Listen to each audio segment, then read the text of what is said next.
this video because your girl has been scatterbrained all day while trying to film this. So, hang in there with me. So, Lord, how many times can I say so? My name is Rachel, if you're new here. I am a disability advocate. I make videos about living my life as a teenager with cerebral palsy and a service dog. So if you like that kind of content, then please go ahead and subscribe.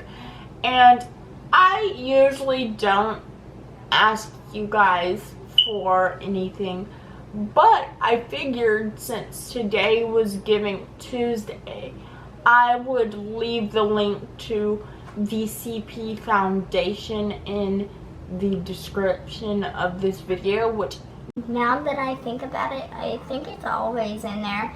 But that way, if you guys feel like you're led to donate to a organization, I highly, as a CP warrior, recommend donating to the Cerebral Palsy Foundation.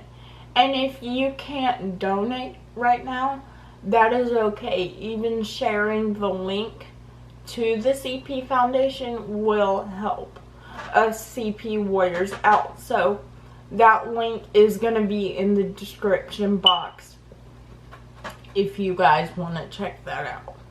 So, I want to talk to you guys about mental health and cerebral palsy. Before we get into this, I have struggled with mental health myself, and I just want to let you guys know I'm not a doctor, okay? I'm not a counselor. I'm just a girl spreading awareness about things like mental health and disability. But if you need help, please reach out. Go to a counselor. Go to a doctor. Do not be ashamed. And yeah, just do your own research and get help if you need it. Alright, let's get into this video. Study shows that 46% of children with cerebral palsy suffer from mental illness. The most common mental illness with cerebral palsy, I said that weird. Most common mental illnesses with cerebral palsy are anxiety and depression. However, everyone's story is different. So, let's talk about factors that contribute to these things. So, people with cerebral palsy, whether you're adults or kids, are at higher risk of anxiety and depression and mental illness in general. And the reason being is because of the brain injury that happens. Obviously, that's how you get cerebral palsy. So with the initial brain injury, this can put you at higher risk for things like anxiety and depression, as I stated. So that is why we are at a bit of a higher risk. However, anyone is at risk of developing anxiety, and this is not me stating that the only people who have anxiety are people with cerebral palsy. Obviously, I am a mental health advocate all across the board, but you know, that's the truth. So, yeah. And having anxiety and cerebral palsy, the truth about it is that researchers, when they research cerebral palsy, a lot of times they just think about physical things, like how they can develop stem cell research and other things like that to help with the physical aspects of cerebral palsy, such as walking, talking, whatever, you know.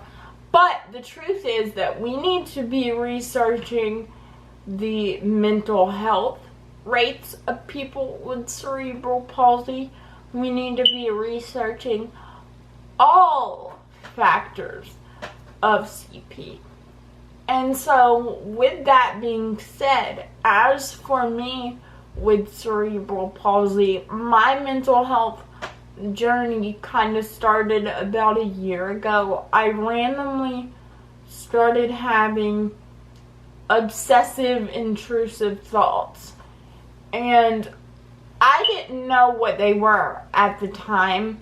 I didn't know that intrusive thoughts were OCD tendencies or anything. I didn't know even the term intrusive thoughts. So like, your girl thought she was like going crazy or even like possessed, or I don't even know, because it was happening so frequently and it was like scary intrusive thoughts. But then after about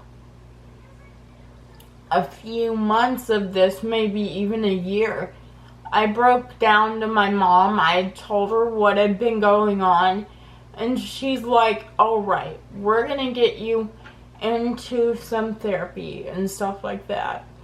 And I do not recommend doing this, but I obviously told my therapist I had anxiety. She figured that out real quickly. But where I messed up was I was so ashamed of my intrusive thoughts, because I didn't know that that was what that was at the time. I just thought I was like going crazy or whatever. I didn't want to tell her because I thought she'd think that I was crazy. But literally, I ended up telling her anyway, because it just kind of slid out when I was talking to her one day. I didn't mean to tell her. I was actually trying to hide it from her. And then she was like, no, Rach, these are intrusive thoughts, and that is what this is. And let me tell you that it cleared up everything for me. It doesn't mean that they went away or that I stopped having them, because at this point in my recovery of mental health, I still do have intrusive thoughts. However, she told me what they were, and she gave me different things to use to cope. And I honestly, like, now it's so nice to know that I'm not going crazy and that I am not a possessed human being, and that my brain is like healing and I'm gonna get through it, and you know. But that is why it's so important to tell people about all the things when they're getting diagnosed with CP. They need to know the truth about, hey, you're at higher risk for mental health concerns. I didn't know that when I was diagnosed. Heck, my parents didn't even know that I was gonna have chronic pain this bad. We kind of had to figure that out on our own, which is not on topic at all, but you get the gist. We really need to start educating even researchers and scientists about studies with mental health cases in cerebral palsy and everything that goes along with that, because it will change the world. And I'm so happy that I get to shed light on this subject and like talk about it. And obviously it's hard talking about intrusive thoughts and anxiety and struggles with mental health on a camera where I know possibly the whole world is going to see this video, or people all around the world, I should say. But I do know that it's gonna help, and it will help spread awareness. That is what I want to do this for.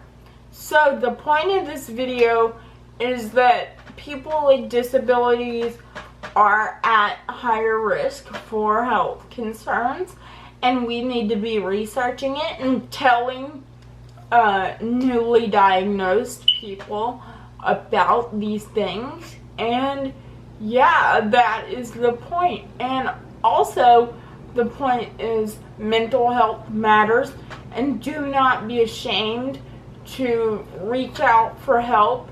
I love you guys, God loves you, and I will see you in my next video. I love you guys.